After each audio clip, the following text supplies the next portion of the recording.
आम आदमी पार्टी तो बहुत छोटी सी पार्टी है, हम तो बहुत छोटे लोग हैं। ये तो सीधे सीधे केंद्र सरकार सुप्रीम कोर्ट को चुनौती दे रही है, सुप्रीम कोर्ट को चैलेंज कर रही है कि तुम जो मर्जी ऑर्डर कर लो, तुम्हारे सारे ऑर्डर हम 2 मिनट के अंदर ऑर्डिनेंस लाके बिल लाके सब खत्म कर देंगे। ये चैलेंज इन्होंने ये सुप्रीम कोर्ट की मैजेस्टी को चैलेंज किया जा रहा है, उनकी पावर को चैलेंज किया जा रहा है कि तुम जो मर्जी ऑर्डर कर दो, हम तुम्हारे सारे ऑर्डर खत्म कर देंगे।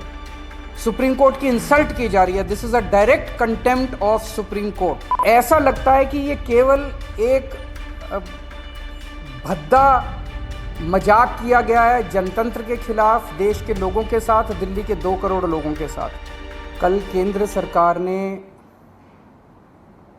जैसे ही सुप्रीम कोर्ट बंद हुआ छुट्टियों के लिए, वैसे ही उसके कुछ घंटों के बाद ऑर्डिनेंस लाके सुप्रीम कोर्ट के जजमेंट को पलट दिया।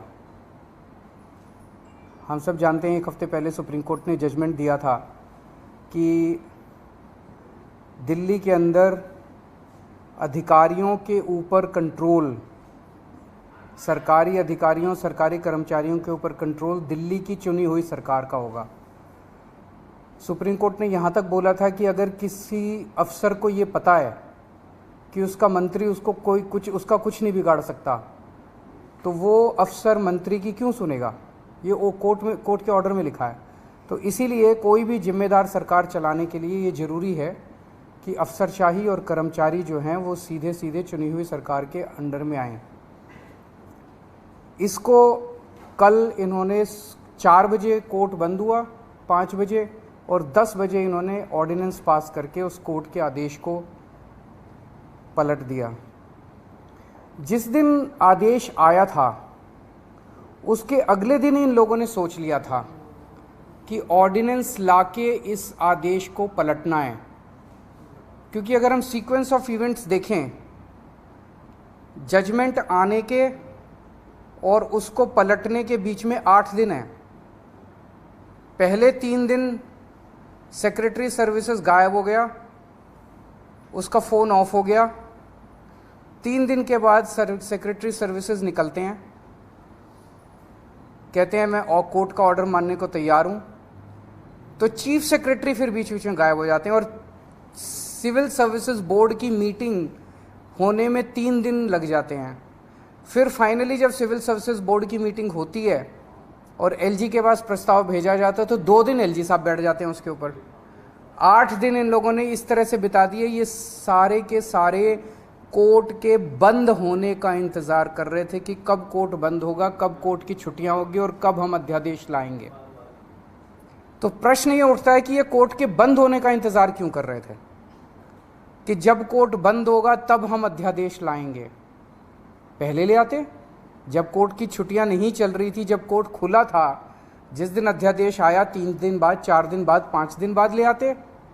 क्योंकि ये अंदर दिल के अंदर जानते हैं कि ये अध्यादेश पूरी तरह से गैर कानूनी, गैर संवैधानिक और जनतंत्र के खिलाफ है। इन्हें पूरी तरह से पता था कि अगर सुप्रीम कोर्ट के खुले होते हुए अगर ये अध्यादेश ले आते और हम अगर अगले दिन इसको सुप्रीम कोर्ट में चुनौती देते, तो सुप्रीम कोर्ट में ये 5 मिनट भी अध्यादेश टिकने वाला नहीं था। तो ये चाहते थे कि सुप्रीम कोर्ट बंद हो और उसके बाद ये अध्यादेश लेके आए। अंदर खाने ये भी जानते हैं कि ये अध्यादेश 5 मिनट भी टिकने वाला नहीं है। तो क्या इस अध्यादेश की लाइफ केवल 1.25 महीने की है जब तक सुप्रीम कोर्ट बंद है?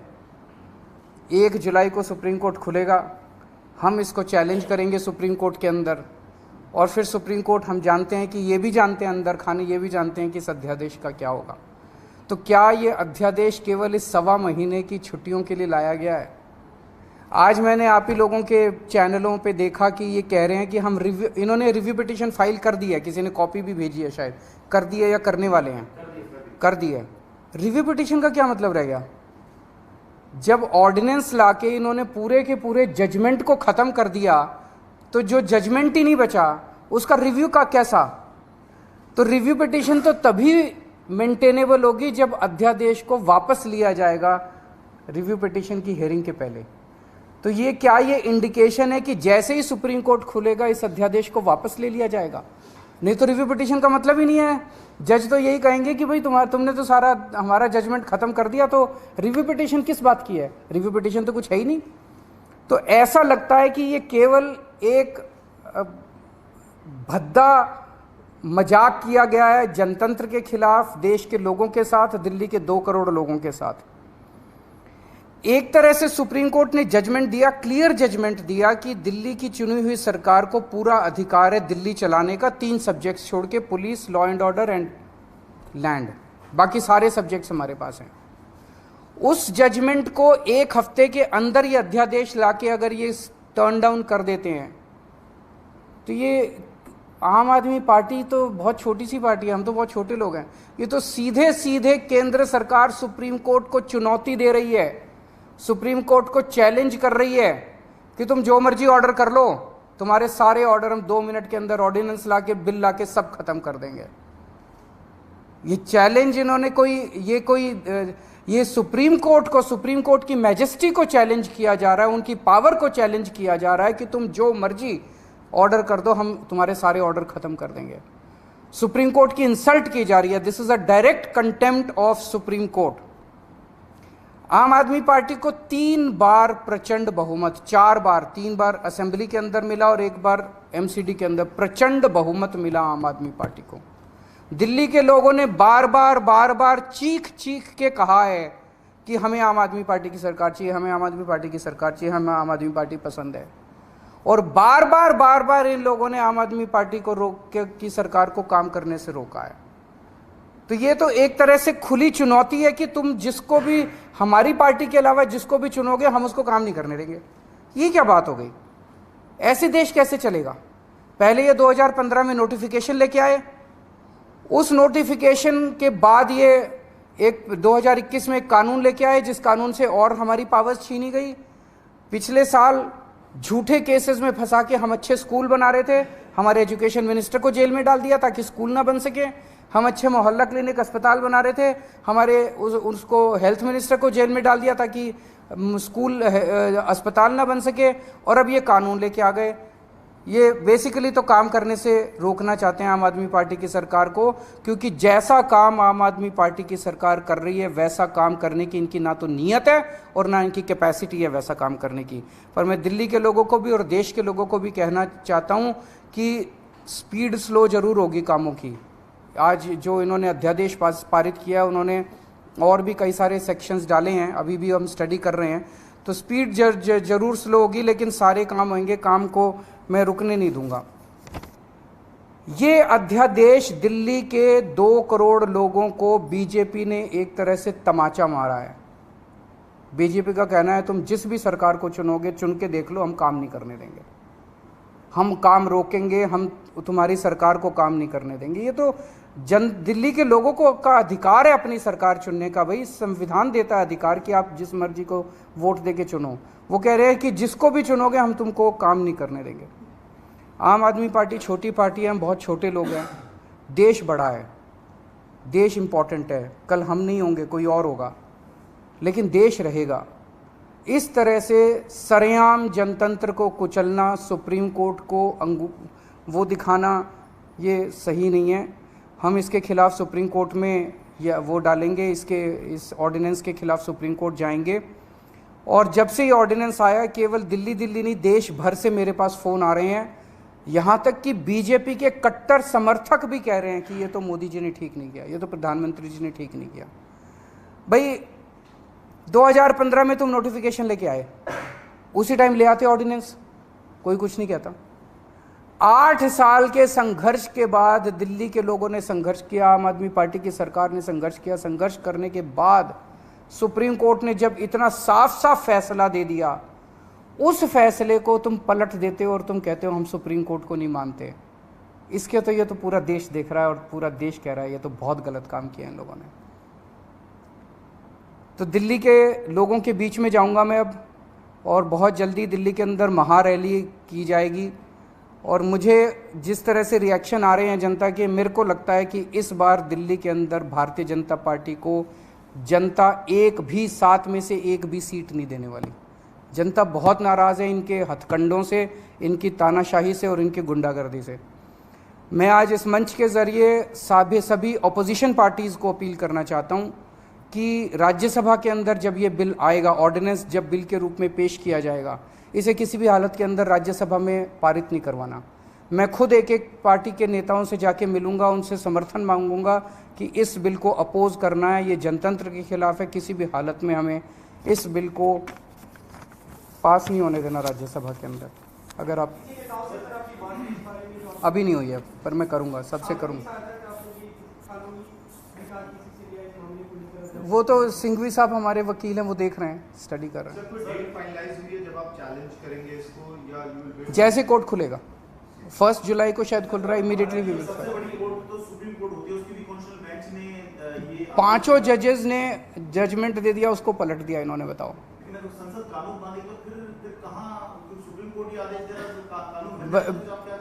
नहीं तो सुप्रीम कोर्ट जाएंगे ना। देखिए मैं देख रहा था आप सब लोगों ने सिंघवी साहब का इंटरव्यू किया है। Basic structure of the constitution जो है, कोई भी कानून लाके बेसिक स्ट्रक्चर, कल को अगर कोई ब्रूट मेजॉरिटी आ गई और उसने कह दिया हाँ जनतंत्र खत्म कर दिया उन्होंने संविधान से कि जनतंत्र अब नहीं होगा, वो नहीं कर सकते। ऐसा कानून नहीं आ सकता जो जनतंत्र खत्म कर दे। ऐसा कानून नहीं आ सकता जो फेडरल स्ट्रक्चर है हमारा, सेंटर अलग है, स्टेट्स अलग है, वो खत्म करे। ये सीधे सीधे फेडरल स्ट्रक्चर के ऊपर हमला है। तो इस तरह का कोई कानून भी नहीं आ सकता जो कि फेडरल स्ट्रक्चर के ऊपर हमला हो।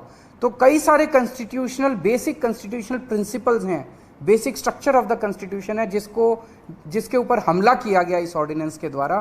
तो ऐसा मानना है कई सारे कानून के जानकारों का कि ये ऑर्डिनेंस जो है, या ये अगर कानून की शेप भी लेता है तो ये कोर्ट के अंदर टिकेगा नहीं।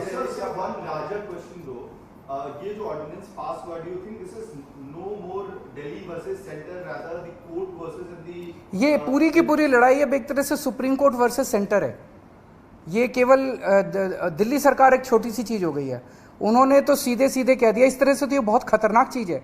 सुप्रीम कोर्ट कोई भी आदेश पारित करेगा, अगर केंद्र सरकार के खिलाफ पारित करेगा, केंद्र सरकार कानून लाके उसको पलट देगी, उनकी मेजॉरिटी है ना। फिर देश की जनता कहां रह गई? जैसे आप लोगों ने सुना होगा कि वो भी इन्होंने ऑर्डिनेंस लाके किया था, जो ईडी के डायरेक्टर की एक्सटेंशन वाला मामला था। ऑर्डिनेंस लाए थे, लेकिन अब सुप्रीम कोर्ट कह रहा है कि हम उसको, मतलब अभी जजमेंट नहीं आया, लेकिन हियरिंग के दौरान सुप्रीम कोर्ट ने कहा कि हम इसको नहीं मानते। It is obviously Keshwanand Bharati was the basic structure of the constitution. This is basic structure. They are attacking the basic structure of the constitution. नहीं, नेताओं की नहीं, आम आदमी पार्टी दिल्ली में करेगी। मैं दिल्ली की जनता के बीच में जाऊंगा, घर घर जाऊंगा, मैं एक एक घर में जाऊंगा और उनको बताऊंगा कि किस तरह से इन्होंने किया है। आपकी पावर को छीना है। केजरीवाल छोटी चीज है, जनता बड़ी चीज है। एक एक आदमी की, दिल्ली के एक एक आदमी की पावर को छीना है, उसके जनतांत्रिक अधिकार को छीना है। जनता जिंदा कैसे रहेगी?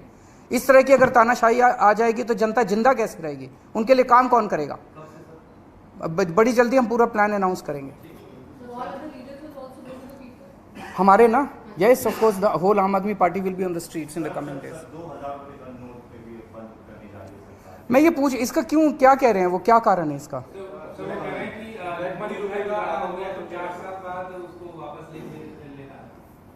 मैं तो बार बार कह रहा था कि सरकार को पढ़ा लिखा होना चाहिए, क्योंकि कभी कहते हैं कि भ्रष्टाचार खत्म करने के लिए 2000 रुपये का नोट लेके आए, कभी कहते हैं कि भ्रष्टाचार खत्म करने के लिए 2000 रुपये का नोट हटा दिया। तो मतलब कुछ समझ नहीं आ रहा कि सरकार कर क्या। पूरा देश को लाइनों में लगाए रखते हैं, पूरा दिन लाइनों में लगाए रखते हैं, हर 3-4 साल में लाइनों में लगा देते हैं। ये अच्छी चीज़ नहीं है, ये अनप्रोडक्टिव काम है। जनता को अपने परिवार पालने के लिए और अपना काम करने के लिए उसमें लगना चाहिए, ना कि बैंकों के अंदर जनता लाइनों में लगी है नोट बदलवाने के लिए। तो आप समझ ही रहे हैं उसके कारण क्या है।